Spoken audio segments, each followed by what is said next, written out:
Hello and welcome to Commerce Net IQ। आज मैं आपके साथ डिस्कस करने वाली हूँ बहुत ही इंपॉर्टेंट इन्फॉर्मेशन यूजीसी नेट के एडमिट कार्ड और एग्ज़ाम डेट को लेकर। तो देखिए, आज हम 15 जून पर खड़े हैं और अभी तक कोई भी इन्फॉर्मेशन नहीं आई है यूजीसी की तरफ से। ऑफिशियली कुछ भी रिलीज़ नहीं किया गया है कि एडमिट कार्ड कब आएंगे या डेट शीट कब आएगी। कुछ भी अभी तक बताया नहीं गया है जब से करेक्शन विंडो बंद हुई है। और बहुत सारे क्रिएटर्स के अलग अलग वीडियोस आई हैं जिसकी वजह से बच्चे परेशान हैं। तो आज मैं सारी प्रॉब्लम्स का एक सोल्यूशन लेके आई हूँ। एक वीडियो में मैं आपको सारा समझाऊंगी कि कब तक आपने अपनी तैयारी कंप्लीट रखनी है और कब तक एग्ज़ाम होने के चांसेस हैं। तो उससे पहले मैं आपको एक इंपॉर्टेंट अपडेट दे दूँ तो कि प्लीज़ इस चैनल को लाइक शेयर सब्सक्राइब करिए। इस चैनल पे मैं आपको जनरल इन्फॉर्मेशन के ज़रिए इस पेपर की सारा कुछ बताती रहती हूँ कि कब ये पेपर हो सकता है, कब एक्सपेक्टेड डेट्स हैं। तो जनरल वीडियोस के ज़रिए हम ये सब चीज़ें डिस्कस करते हैं। Plus paper 1 and paper 2 commerce के लिए मैं आपको बहुत ही यूज़फुल वीडियोस आपके पास लेके आती हूँ जो आपके एग्ज़ाम पॉइंट ऑफ व्यू से बहुत ज़्यादा इंपॉर्टेंट है। तो प्लीज़ इस चैनल को अगर आपने अभी तक सब्सक्राइब नहीं किया है तो कर लीजिए और अपने फ्रेंड्स के साथ इस चैनल को शेयर कीजिए। और पूरी इन्फॉर्मेशन जानने के लिए, पूरी इन्फॉर्मेशन को जानने के लिए इस वीडियो को एंड तक ज़रूर देखें। तो हाँ जी, आज हम खड़े हैं 15 जून पे और अभी तक हमारे पास किसी भी तरह का नोटिफिकेशन या किसी भी तरह की ऑफिशियल अपडेट नहीं आई है यूजीसी की तरफ से। ना ही चेयरमैन सर ने कुछ ट्वीट करके हमें कोई भी इन्फॉर्मेशन दी है। तो इस वजह से बहुत सारे बच्चे जो हैं वो परेशान हैं।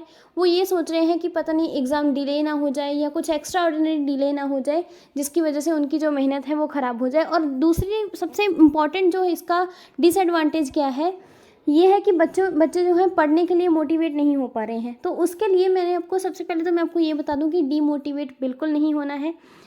जैसे 2020 के बाद से ही हम वैसे तो देख रहे हैं कि पेपर में जो बेवजह की डिलेज़ हैं वो हो रही हैं। लेकिन ये जो डिलेज़ हैं ये आप अपनी गोल्डन चांस मान के इसको एज अ पॉजिटिव वे में लीजिए। एक अपने लिए गोल्डन चांस समझिए इन्हें। तो ये डिलेज़ आपको बुरी नहीं लगेगी। आपके लिए तैयारी करने के लिए उतना ज़्यादा टाइम आपको मिल रहा है अगर डिले हो भी रही है। तो इसका मैं रीज़न चलिए आपके साथ डिस्कस कर लेती हूँ। तो देखिए, यहाँ पर हम वेबसाइट में ही हैं और अभी तक हमें कोई भी इन्फॉर्मेशन या किसी भी तरह का पब्लिक नोटिस जारी नहीं हुआ है। आज हो गई है हमारी 15 जून। तो 15 जून मैंने अपनी पिछली वीडियोस में आपको बताया भी था कि जून में एग्ज़ाम होना पॉसिबल नहीं है। अगर आज भी कोई अपडेट आती है, मान लीजिए हम एक मान लेते हैं कि आज कोई अपडेट आ जाती है कि या फिर वो डेट शीट रिलीज़ कर दे। वैसे तो ऐसे चांसेस बिल्कुल वेरी अराउंड टू 10% है। ऐसा कुछ होने के चांसेस अभी है नहीं है। लेकिन अगर आज भी अपडेट आती है तो इसमें 15 दिन आप जोड़ लीजिए। 15 दिन से पहले पेपर नहीं होगा। तो अगर आप 15 दिन इसमें जोड़ लेते हैं तो आपका जून का मंथ जो है वो ख़त्म हो जाता है। आपकी जुलाई का मंथ स्टार्ट हो जाएगा। तो मैंने अपनी पिछली वीडियो में आपको बताया भी था कि जून में एग्ज़ाम होना पॉसिबल मुझे दिख नहीं रहा है। तो सेम वही एज इट इज़ ऑथेंटिक होती हुई नज़र आ रही है वो इन्फॉर्मेशन। तो जून में तो एग्ज़ाम होने के चांसेस है नहीं। लेकिन जून के अभी हमारे पास बचे हैं 15 दिन। तो उस 15 दिन में हम क्या कर सकते हैं या क्या हमें कुछ अपडेट मिल सकती है। तो ऑब्वियसली कोई ना कोई अपडेट तो ज़रूर आएगी। एडमिट कार्ड अभी शायद रिलीज़ नहीं होंगे। सबसे पहले आएगी डेट शीट और डेट शीट में भी सबसे पहले लैंग्वेजेस के पेपर होंगे, उसके बाद सब्जेक्ट्स के पेपर होंगे, उसके बाद एंड में फिर वो लैंग्वेजेस से ही पेपर को एग्ज़ाम की डेट शीट है जो वो ख़त्म होगी। तो इस पेपर को कंडक्ट होने में भी कम से कम 1 मंथ या 1.5 मंथ लग जाएगा सारे एग्ज़ाम होने में, क्योंकि हमारा जो पेपर है इस बार 82 सब्जेक्ट्स में लिया जाएगा और 2 से 3 शिफ्ट्स भी हो सकती हैं क्योंकि मर्ज सेशन है। तो बहुत सारे सब्जेक्ट्स की, जैसे कुछ पॉपुलर सब्जेक्ट्स हैं, कॉमर्स ले लीजिए, मैनेजमेंट, हिंदी हो गया या इकोनॉमिक्स हो गया हमारा। तो ये सारी चीज़ें जो हैं तो इनका 2 से 3 शिफ्ट्स बन सकती हैं। तो पेपर जो है वो काफ़ी लंबे समय तक चलने वाले हैं। तो यहाँ पर समझने वाली बात अब ये है कि जून में तो पेपर नहीं होगा तो जुलाई में कब तक हो सकता है। तो देखिए, मैंने आपको रीज़न इसका ये बताया था कि जून में बहुत सारे इंपॉर्टेंट नेशनल एग्ज़ाम जो है वो इन लाइन खड़े हैं, इसलिए जून में एग्ज़ाम नहीं होगा। तो जुलाई में एग्ज़ाम कब तक हो सकता है? जुलाई 10 के बाद बहुत ही ब्राइट चांसेस हैं जिसमें आपका एग्ज़ाम हो सकता है। तो मेरी सलाह आपको ये है कि ये जो 15 दिन है इनको आप मान लीजिए गोल्डन चांस है। इन 15 दिन में कोई ना कोई अपडेट आपको ज़रूर देखने को मिल जाएगी। यहाँ तक रही एडमिट कार्ड की बात। एडमिट कार्ड आपके जो सब्जेक्ट है, आपका जो रिस्पेक्टिव पेपर होगा उसके 1 वीक पहले आ जाएगी। मतलब मान लीजिए कोई पेपर हमारा लास्ट में होगा या फिर, क्योंकि मैंने आपको डेट शीट बताई, पहले लैंग्वेजेस, फिर सब्जेक्ट और फिर से लैंग्वेजेस।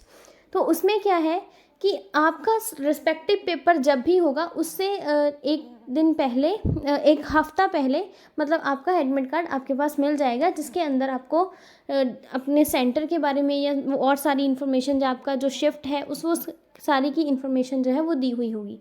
लेकिन आप एक्सपेक्ट कर सकते हैं कि इन 15 दिन में आपको कोई ना कोई अपडेट ज़रूर देखने को मिलेगी कि कब हो सकता है इन 15 दिन में, या फिर इस वीक के एंड तक, या फिर नेक्स्ट वीक के शुरुआत में वो डेट शीट रिलीज़ कर सकते हैं एनटीए।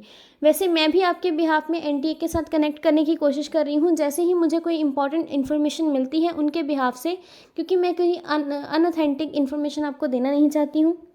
जो भी ऑफिशियली हमें इन्फॉर्मेशन उनसे मिलती है तो मैं ज़रूर आपके साथ शेयर करूँगी। तो तब तक के लिए अपना ध्यान रखें, पढ़ते रहें और ऐसे ही मेहनत करते रहें। एग्ज़ाम ज़रूर होगा, इन 15 दिन में ज़रूर कोई ना कोई अपडेट आपको देखने को मिलेगी। इसलिए मेरा तो आपको यही कहना है कि अपनी मेहनत में कोई कमी मत रखिए, तो पढ़ते रहिए और कंसिस्टेंसी बनाए रखिए, ताकि अपने आप को डीमोटिवेशन से दूर रखिए। डीमोटिवेट तो बिल्कुल भी नहीं होना है। बहुत सारी चीज़ें हमें डीमोटिवेट करती हैं, लेकिन आपने डीमोटिवेट होना नहीं है। यही आपकी परीक्षा का टाइम ही समझ लीजिए कि आपकी परीक्षा ही हो रही है। जितना आप धैर्य बना के रखेंगे, जितना आप मोटिवेशन से पढ़ते रहेंगे, उतना आप ही के लिए बेटर है, क्योंकि जितना डिले हो रहा है वो आप ही के लिए एक गोल्डन चांस है। तो ज़्यादा से ज़्यादा क्वेश्चंस प्रैक्टिस करिए, ज़्यादा से ज़्यादा अपने नोट्स को रिवाइज़ करिए।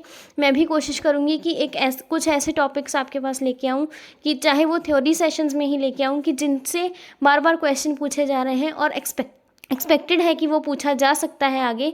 तो ज़रूर मैं आपके पास ऐसे सेशंस लेके आऊँगी। तब तक अपना ध्यान रखें, पढ़ते रहें और ऑल द बेस्ट।